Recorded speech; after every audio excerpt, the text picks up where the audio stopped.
The Mafia boss's baby wouldn't stop crying on the plane until an exhausted mother did the one thing no one expected. And for the first time in his life, Dominic Bratva looked terrified. The infant's screams tore through the private jet like a siren with no off switch, relentless, desperate, impossible to ignore. Outside, a violent storm threw the aircraft through brutal turbulence, but inside, the real chaos was just beginning. Dominic Bratva could silence a room with a single stare. He'd made grown men weep for mercy. He controlled the entire Eastern Seaboard's criminal underworld. But he couldn't silence his own son. He sat rigid in the cream leather seat, jaw clenched, veins pulsing in his neck. His hands, covered in intricate rose tattoos, a heavy gold watch glinting, held the tiny screaming bundle like a bomb about to detonate. His gray eyes, usually cold enough to freeze blood, held something his men had never witnessed. Panic. Raw. Unfiltered. Panic. Baby Alec wailed, his 2-month-old face crimson with fury. 2 months old and already heir to a blood-soaked empire. 2 months since his mother bled out on an operating table, whispering his name with her final breath. 2 months since Dominic Bratva became something he never imagined possible. Helpless. "Boss?" His second-in-command leaned close. "We can divert. Get a doctor." "Not yet." But Alec didn't care about schedules. Didn't care that his father had killed men without blinking. The infant only knew hunger, discomfort, and the aching absence of warmth ripped away before he ever opened his eyes. Dominic had tried everything. Formula bottles, pacifiers Alec spat out with fury, rocking motions that felt wrong in arms built for violence. Nothing worked. Before we continue, if you're enjoying this story, tap like and comment where you're watching from. 4 rows back, Daniela Baker heard the screams. Her whole body tensed. Not your business. The men on this plane had the cold, flat gaze of killers. The kind of men you don't approach. The kind of men you pretend you never saw. But that cry? That cry burrowed into her chest and wouldn't let go. She knew that sound. 11 years as a pediatric nurse had burned it into her memory. This wasn't colic, wasn't hunger. This was a baby who had never been held correctly, never felt the pressure and warmth that tells an infant's nervous system. You're safe. Daniela was exhausted. Bone deep, soul deep, exhausted. 3 days ago, Newark General eliminated her position, 11 years of double shifts, and they handed her a cardboard box. 2 days ago, her landlord slid an eviction notice under her door. Yesterday, she'd packed 1 suitcase and booked the cheapest flight to Chicago, to her sister's pull-out couch, and whatever dignity she had left. Now she sat on a private jet she still didn't understand, watching a tattooed stranger in a designer suit fail to soothe a screaming infant. Every instinct screamed at her to stay seated. He's holding him wrong. The swaddle's too loose. That baby needs... The cry hitched, grew more desperate, more afraid. And something in Daniela snapped. She hadn't used this technique since her pediatric rotation, a trick her grandmother taught her decades ago, one that could calm any baby in seconds. She never imagined she'd use it on a Mafia boss's child. If you're loving this story, subscribe now. More incredible stories are coming. Her fingers found the seatbelt. Click. The bodyguard nearest her shifted, hand moved toward his jacket. Daniela ignored him. She stood, walked forward. Simple white top wrinkled. Dark braids pulled back, shadows under her eyes deep enough to bury secrets. The men around Dominic tensed. Hands moved to weapons. She didn't stop.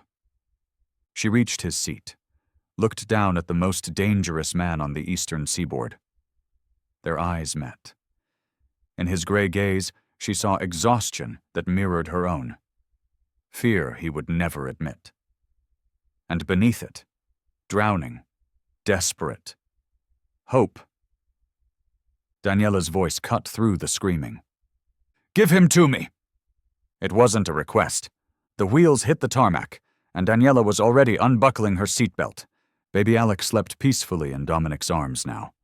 swaddled tight the way her grandmother taught her, breathing soft and steady. She'd done what needed doing. Time to disappear. She grabbed her bag from under the seat. Stood, headed for the exit. Two men stepped into her path. Not aggressive, not threatening. Just there. A wall of muscle in black suits, blocking the door like they'd done it 1,000 times before. "Excuse me." Daniela kept her voice steady. "I need to get off this plane." Neither man moved. "Miss Baker." Dominic's voice came from behind her, silk and steel. She turned slowly, pulse hammering against her ribs. He stood in the aisle, still holding his sleeping son, watching her with those gray winter storm eyes. Something had shifted in his expression. The panic was gone. In its place, calculation, interest, and something else she couldn't name. "You're not a prisoner," he said. "But we need to talk." "I don't think we do. You touched my son." "I helped your son." "Same thing." He took a step closer. "In my world." Daniela's throat tightened. She'd survived 11 years in Newark's most brutal ER.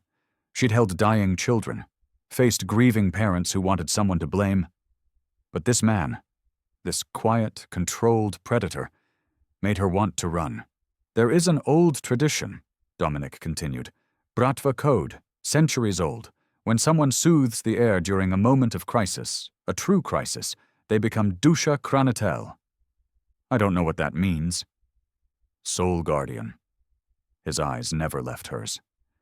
"You are now bound to my family, to Alec, by a code older than either of us." Daniela stared at him. Then she laughed. Sharp, bitter, exhausted. "That's insane." "Yes." Dominic didn't smile. "It is. I'm a nurse from Newark. I showed you a swaddling trick. That doesn't make me anyone's guardian." And yet, he glanced down at his sleeping son. "Here we are." Silence stretched between them. The bodyguards hadn't moved. The jet engines whined down to nothing. "I'm not asking you to stay forever," Dominic said finally. "1 week. Come to my estate. Teach my staff the techniques you used tonight. My nanny is useless. My housekeeper means well but knows nothing about infants." "And if I refuse?" Something flickered in his gaze. "Then you walk away, right now. No one stops you." He meant it. She could see that. The door was right there, but so was everything waiting for her on the other side. Eviction, unemployment, her sister's pity, a life in freefall with no parachute. $50,000, Dominic said quietly. "For 1 week of your time." Daniela's breath caught. 50,000. Enough for first and last month's rent, enough for a fresh start, enough to stop drowning. She looked at the sleeping baby, at the dangerous man holding him, at the armed men blocking her path to a life that had already crumbled. 1 week, she heard herself say. "Then I'm gone." Dominic Bratva almost smiled. "We'll see." The SUV rolled through the 3rd security checkpoint, and Daniela stopped counting the armed guards. The estate emerged from the darkness like something out of a fever dream. Stone walls, iron gates, floodlights sweeping the perimeter every 30 seconds. Security cameras tracked their vehicle from every angle. This wasn't a home. This was a fortress. "Welcome to the compound." Pavel, Dominic's second-in-command, glanced at her from the driver's seat. His voice was flat, unreadable. "You'll be safe here." Safe? The word felt like a joke. The main house sprawled across the hilltop, 3 stories of old-world architecture wrapped in new-world paranoia. Men in black patrolled the grounds with automatic weapons. Dogs barked somewhere in the distance. Daniela clutched her single suitcase and reminded herself, $50,000. 1 week. Then gone. Inside, the house was warm, almost deceptively so. Marble floors, crystal chandeliers, fresh flowers on every surface. But Daniela noticed the reinforced doors, the panic buttons, the way every window was positioned for defensive sightlines. "You must be the miracle worker." A woman appeared in the foyer, mid-50s, silver hair pulled back tight, spine straight as a rifle barrel. Her eyes scanned Daniela head to toe and found her lacking. "Irina," Pavel said, "head of household." "I know who I am." Irina's accent was thick, Russian, disapproving. "This is the woman who calmed the baby?" "Yes." "We'll see how long that lasts." Before Daniela could respond, a door burst open down the hall. A young woman stumbled out, mascara streaking her cheeks, hands trembling. I can't! She saw Daniela and froze. "Is this her, the one from the plane?" "Katya." Pavel's voice tightened. "The nanny." Katya looked barely 20. Blonde, fragile, absolutely shattered. "He won't stop crying for me," she whispered. "I've tried everything. Everything. He just screams and screams and I don't know what I'm doing wrong." Fresh sobs swallowed the rest. Daniela's chest tightened. She knew that desperation, had seen it in new mothers 100 times. The bone-deep terror of failing a child who depended on you completely. "Where is he now?" Daniela asked. "Nursery, 3rd floor." Katya wiped her eyes. "Mr. Bratva is with him, but—" A cry pierced the ceiling, thin, furious, growing louder. Daniela didn't wait. She dropped her suitcase and moved. She found the nursery without directions, just followed the screaming. The room was beautiful. Soft gray walls. A crib that cost more than her car. Every toy and gadget money could buy. And in the center, Dominic Bratva stood frozen, holding his wailing son at arm's length like the baby might explode. Daniela crossed the room, took Alec from his arms, applied pressure, warmth, the gentle shushing rhythm. 30 seconds. Silence.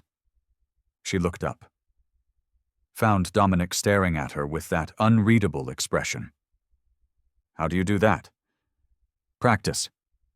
He didn't respond, just watched his son sleep. That night, 3 a.m., Daniela couldn't rest. She wandered to the nursery and stopped in the doorway. Dominic sat beside the crib in darkness, alone, staring at his sleeping boy with an expression she finally recognized. Fear, love, both. Day 1, Daniela taught them how to swaddle. Katya's hands shook so badly she couldn't fold the corners. Irina watched with arms crossed, skeptical. Pavel stood in the doorway like a soldier awaiting orders. And Dominic? Dominic stood in the corner, silent, watching. "Tight," Daniela demonstrated, wrapping baby Alec like a burrito. "Newborns spent 9 months in a compressed space. They need that pressure. It tells their nervous system they're safe." Alec cooed, settled, slept. Katya burst into tears again. Happy ones this time. Day 2, burping techniques. The specific angle, the rhythmic pressure. Why some babies need motion and others need stillness. Daniela explained it all, patient as she'd been with 1,000 panicked parents in Newark's pediatric ward. But she kept noticing Dominic. He never interrupted, never asked questions in front of the others. But his eyes tracked every movement, every adjustment, like he was memorizing a weapon's schematics. Day 3, she taught them the shoulder hold. Alec's favorite. You had to position him just right. Chin resting above your collarbone, one hand supporting the bottom, the other pressed firm against his back. "He needs to feel your heartbeat," Daniela explained. "It reminds him of the womb." That night, she couldn't sleep. She wandered the halls of the fortress, still not used to the size of this place, the silence, the armed men who nodded but never smiled. She passed the nursery. Stopped. Through the cracked door, she saw Dominic alone with Alec. The baby was fussy, squirming, and Dominic, the most feared man on the Eastern Seaboard, was attempting the shoulder hold. His hands were wrong, angle slightly off, but he kept trying, adjusting, whispering something in Russian that sounded almost like a prayer. Daniela backed away before he could see her. Day 4, she found him in the library. He sat near the window, glass of vodka untouched, staring at nothing. Daniela hesitated, then stepped inside. "Can I ask you something?" He didn't look up. "You can ask." "Alec's mother." The words felt dangerous. "What happened to her?" Silence stretched so long, Daniela thought he wouldn't answer. Then, "Natasha," his voice was quiet, hollow.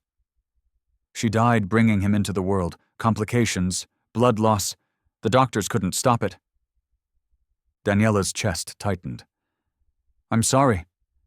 "I wasn't there." He finally looked at her.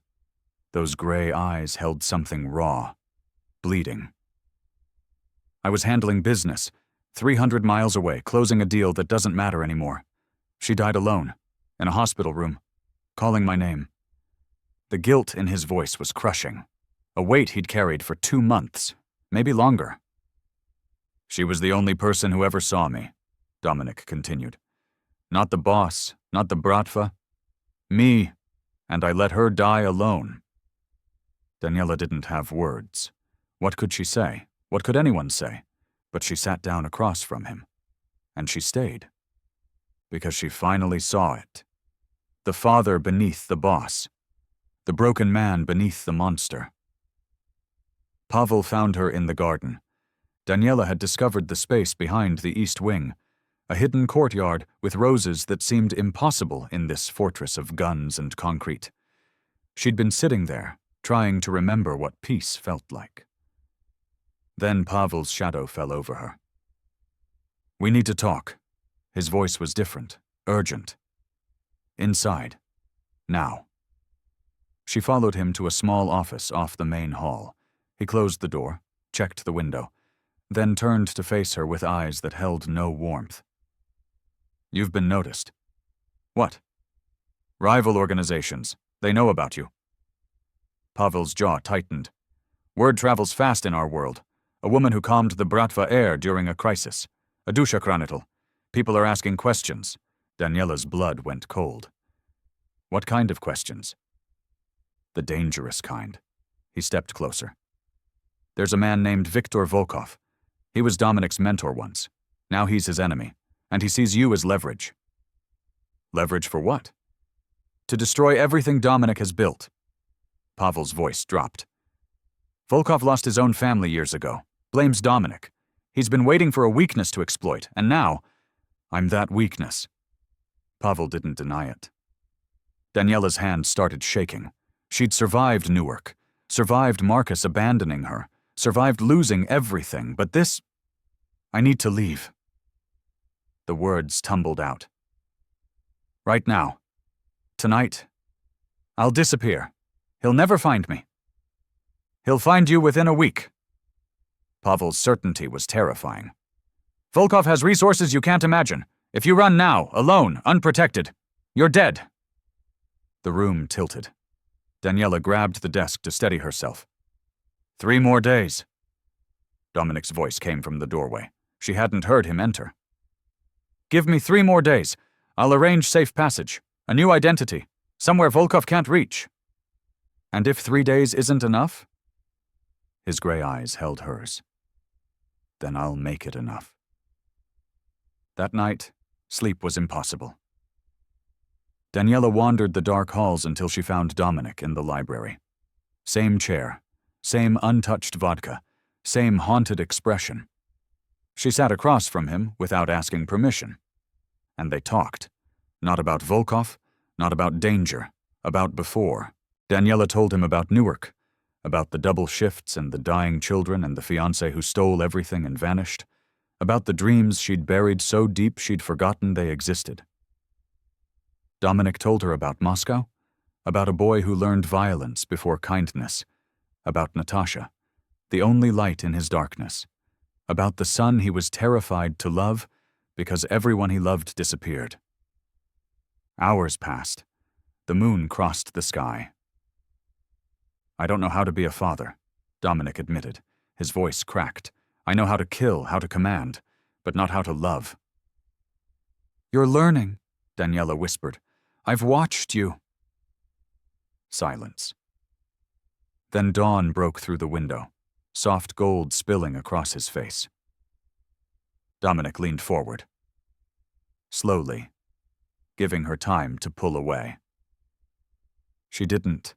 His lips met hers, gentle, desperate, hungry. Daniela kissed him back.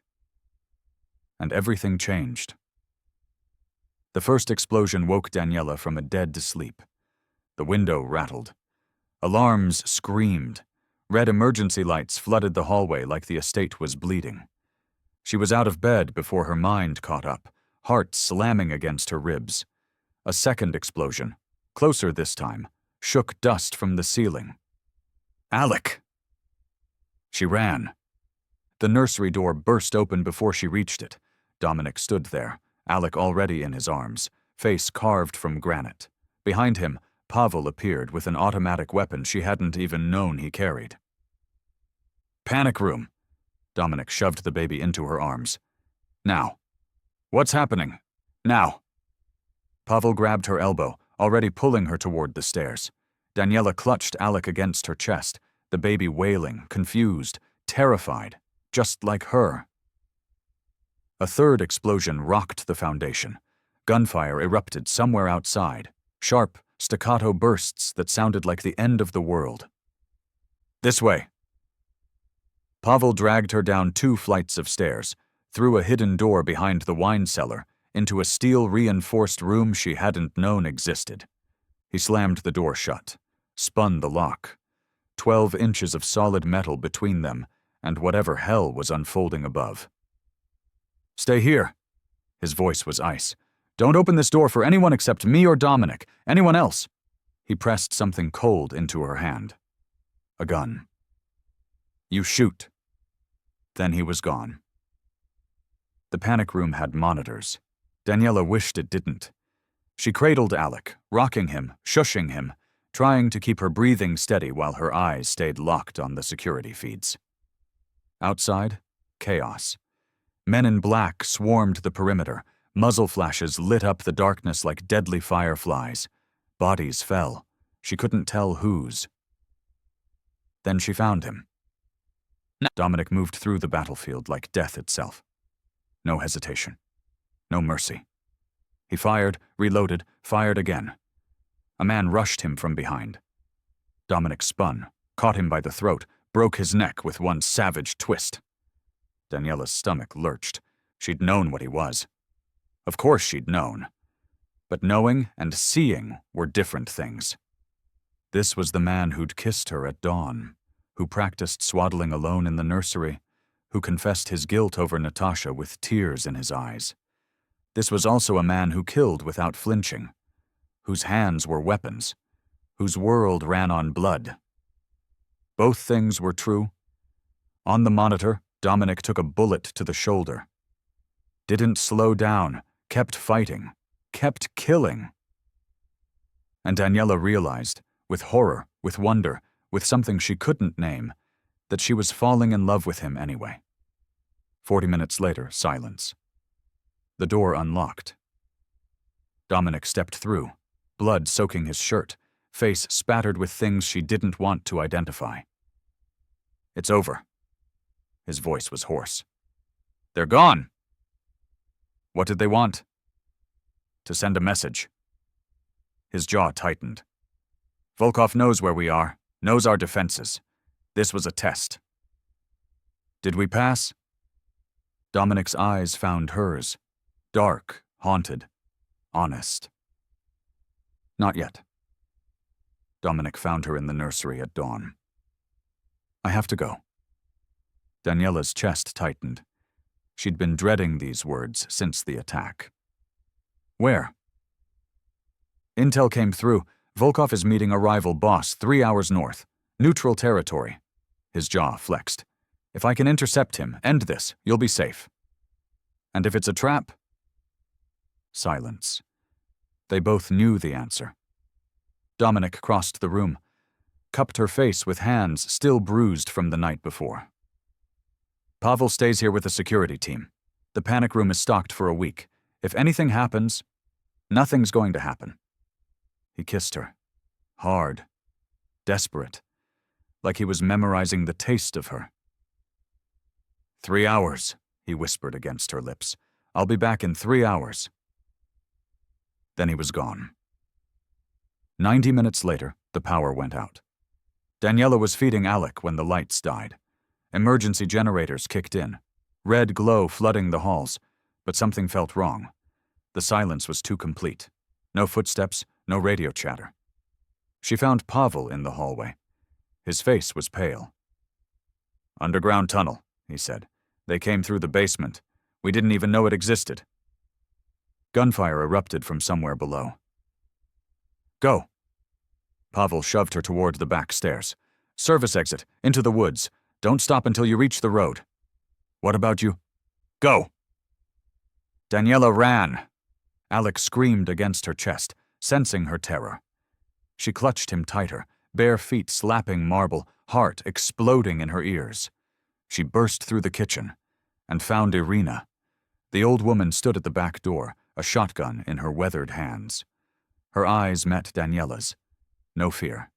No hesitation. They're coming through the east wing, Irina said calmly. You have maybe 2 minutes. Come with me. Someone has to slow them down. Irina's voice cracked just once. Protect that boy. He's all that matters now. She pushed Daniela through the door. Behind her, the shotgun roared.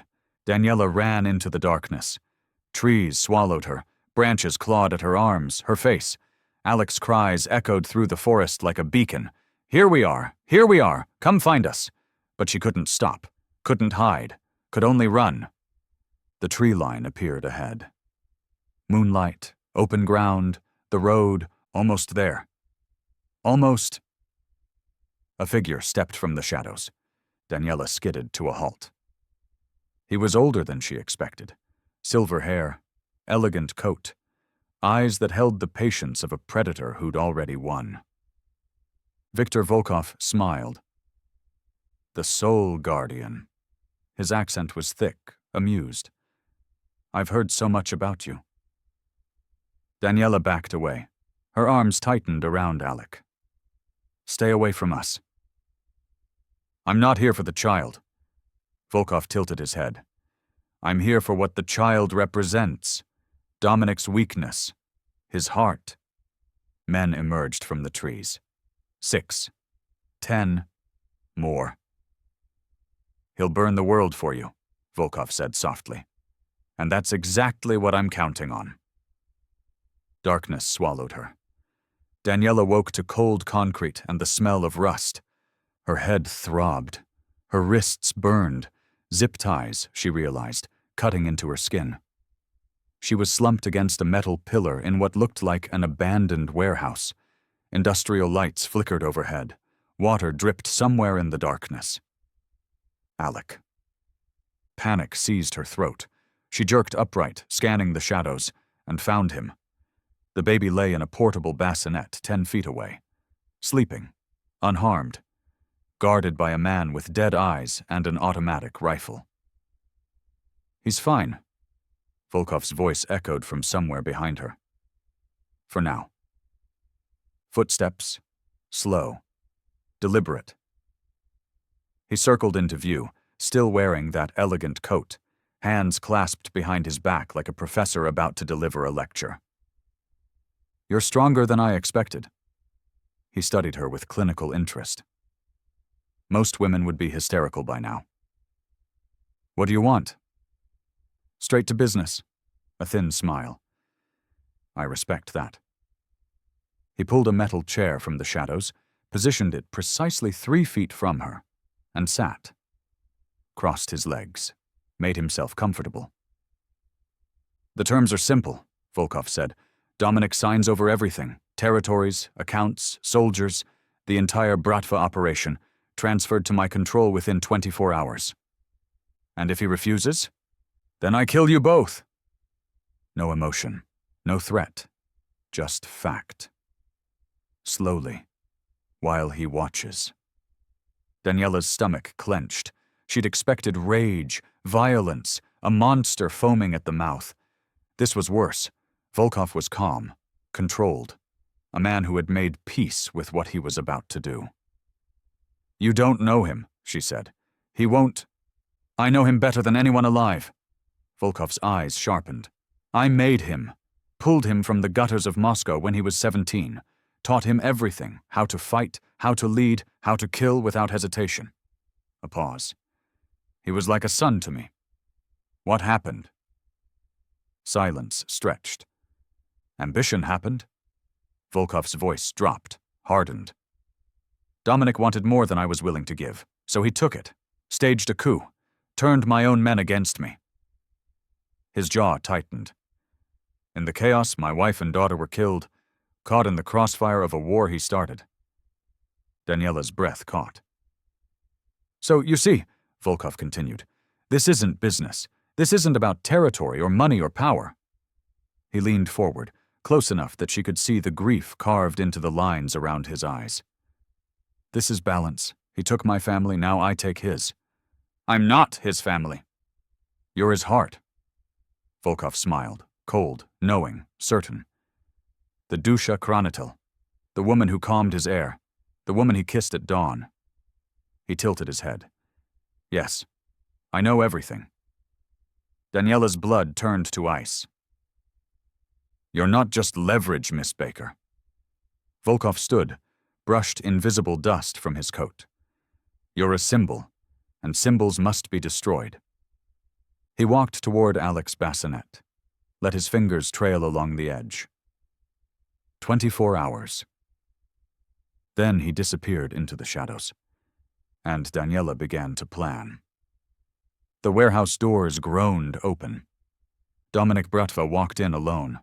No bodyguards, no weapons, just a man in a blood-stained shirt, hands raised, eyes scanning the darkness until they found her.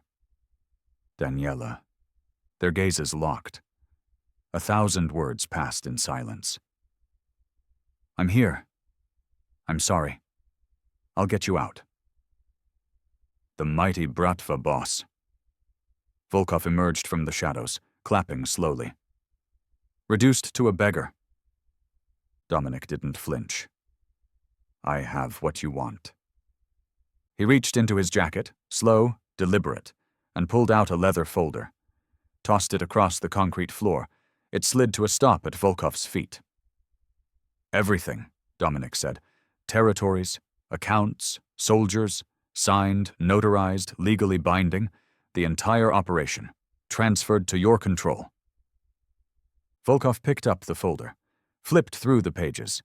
His eyes widened, just slightly, at what he found. You actually did it. Surprise flickered across his face. I didn't think you had it in you. Now let them go. Volkov studied the documents a moment longer. Then he smiled. That cold, patient smile Daniela had learned to fear. No. Dominic's expression didn't change, but something behind his eyes went very, very dark. We had a deal. We had leverage. Volkov tucked the folder under his arm. And I've decided I want more than your empire. I want you to watch them die, slowly, the way I watched my family die. He snapped his fingers. Guards moved toward Daniela, toward Alex Bassinet. Kill them both. Daniela had been waiting for this moment. 12 hours of captivity, 12 hours of fear, but also 12 hours of planning. The syringe had been in her pocket when they took her, a leftover from the estate's medical kit. Adrenaline. She'd palmed it during the chaos of the kidnapping, hidden it against her forearm, waited for the right moment. This was the moment. The guard grabbed her arm to drag her upright. Daniela drove the needle into his neck and pressed the plunger. His eyes went wide. He gasped, then collapsed, heart exploding from the overdose. Chaos erupted. Dominic moved. She'd seen him fight before, watched it on monitors. But this was different. This was personal. This was a father protecting his son and the woman he loved. He became violence itself. 3 men rushed him. He broke the first one's arm, used him as a shield against the second, snapped the third one's neck before the body hit the ground. A 4th pulled a knife.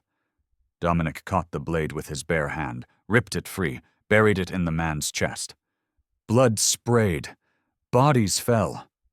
Dominic reached Volkov in seconds. His fingers wrapped around the old man's throat, lifted him off the ground. "Dominic!"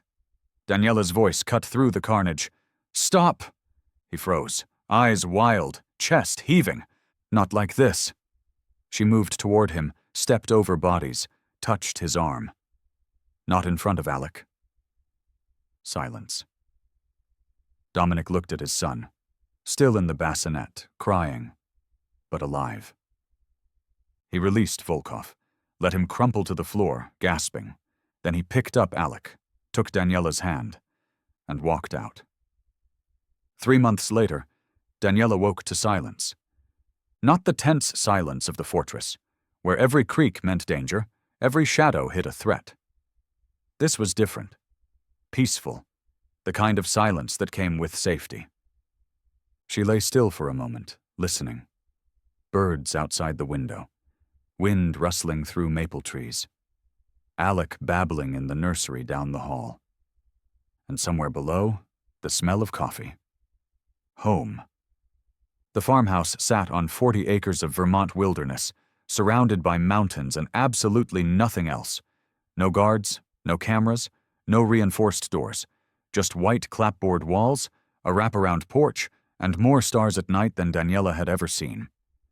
Dominic had bought it with cash 3 days after the warehouse, signed the Bratva over to his younger brother, Alexei, who'd wanted the empire anyway, who'd been waiting for years.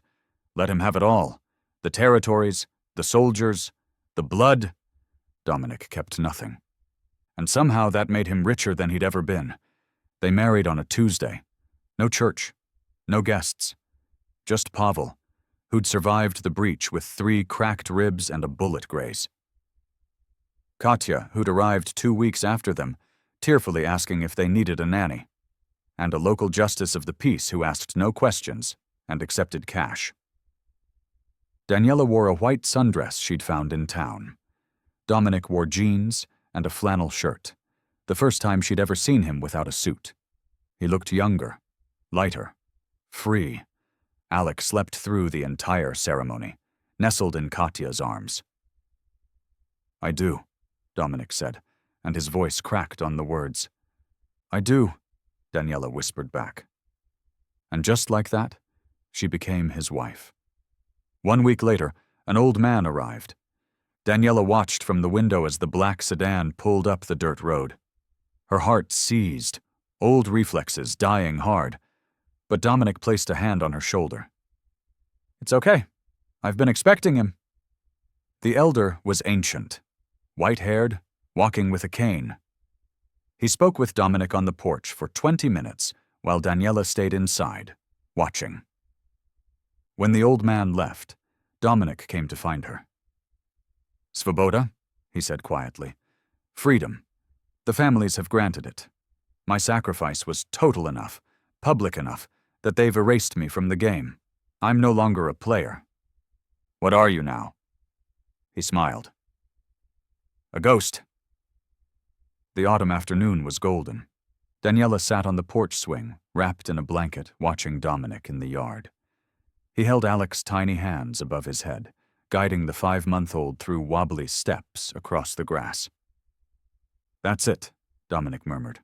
"Strong boy, just like your mother." Daniela's heart swelled. "Dominic?" He looked up, carried Alec to the porch, sat beside her. "I need to tell you something." "What is it?" She took his hand, pressed it against her stomach. "I'm pregnant." Silence. Then Dominic Bratva, the most dangerous man she'd ever met, burst into tears. Alec, delighted by his father's sobs, laughed. And for the first time in her life, Daniela believed in happy endings.